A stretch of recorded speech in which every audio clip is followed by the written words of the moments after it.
तो समीकरण 2 से देखेंगे,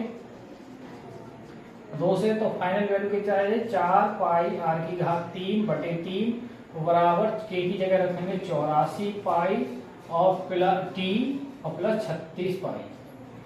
अब देखिए हमें तो आर का मान चाहिए, तो ये बटे के 3 एक गुणा में पहुंचेंगे और 4 पाई बटे में आएंगे, तो आर की घात 3 बराबर हो जाएगा 3 गुणा में आएंगे और 4 पाई, 4 पाई कॉमन करना है यदि हम, तो यहाँ से 21 चौक 84 यानी 21 टी और यहाँ हो जाएगा आपका 9 बार और गुणा में कौन आएंगे बटे वाले थे 3, तो यहाँ 4 पाई से 4 पाई कैंसिल हो जाएगा। फाइनल वैल्यू जो अब मैं आगे लिख दे रहा हूँ, आर की घात 3 इनकी गुणा हो जाएगी।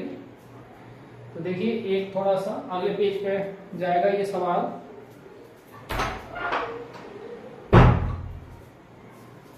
यहाँ से थोड़ा सा रफ करना पड़ेगा हमें और रफ करने के बाद इसका फाइनल जो जवाब आ जाएगा सवाल का वो आ जाएगा आर की घात 3 बराबर, देखिए ये 3 गुणा में ये गुणा में आएंगे आपके 21 या 63 टी और प्लस 9 27।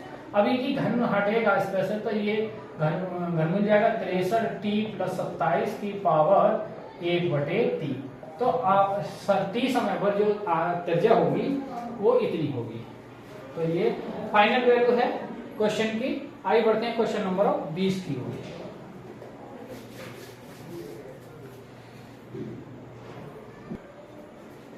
आगे उदाहरण 20 में क्वेश्चन है, किसी बैंक में मूलधन की वृद्धि दर 8% वार्षिक ब्याज की दर से यदि 100 रुपए 10 वर्षों में दुगने हो जाते हैं तो आर का मान ज्ञात कीजिए और log 2 का मान जरूरत पड़े तो 0.6931 ले लीजिए। तो हम लिखेंगे, देखिए इसमें एक लाइन लिखनी पड़ेगी हमें, देखिए हमें क्या लिखेंगे मूलधन में वृद्धि, माना मूलधन P तथा दर R% है, तो हम लिखेंगे मूलधन में वृद्धि, मूलधन में वृद्धि, मूलधन में वृद्धि हमारी क्या हो जाएगी dp ओवर dt समय के साथ PR बटे 100।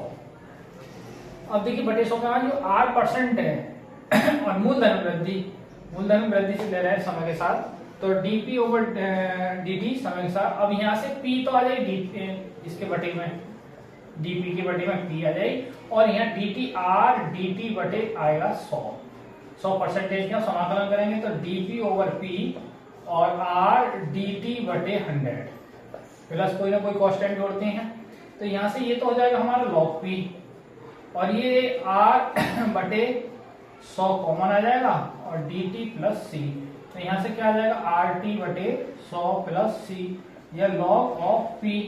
अब समीकरण 1, अब वो कह रहे यदि भाई यदि समय क्या रहा हो 0 हो तब उस समय p जो है वो कितने रुपए जमा करे आपने 100 रुपए, तो यहाँ हम रखेंगे जब 100 रखेंगे, हाँ थोड़ा सा चाहे तो इसको आगे बढ़ा सकते हैं, यहाँ 1 मिनट रुको आप, यहाँ c की जगह अगर हम log c जोड़ दें, log c जोड़ दें तो ये इधर आ जाएगा log p minus log c और ये आ जाएगा आपका rt बटे 100।